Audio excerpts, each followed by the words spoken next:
എന്ത് പണിയാണോ ഇതൊക്കെ? ആരെങ്കിലും ഒന്ന് ആദ്യം എന്നെ ഒന്ന് രക്ഷിക്കേ. എന്റെ ടോട്ടൽ മേക്കപ്പ് ഇപ്പൊ സ്പോയിൽ ആയിരിക്കാ. ഇനി എന്താ ചെയ്യാ?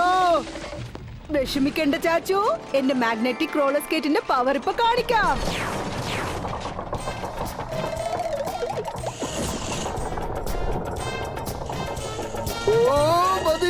വേണ്ട വേണ്ട.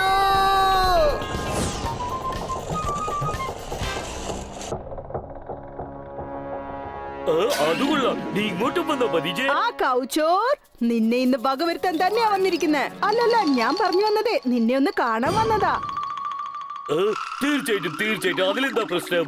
നിനക്ക് നല്ലൊരു പാഠം പഠിപ്പിച്ചു തരാതെ എനിക്ക് വയറു നിറച്ച ആഹാരം കഴിക്കാൻ പറ്റില്ലെന്നൊക്കെ എനിക്ക് അറിയാം. വാടാ, ഇന്നലെ എനിക്ക് രണ്ടിലൊന്ന് അറിഞ്ഞേ പറ്റൂ.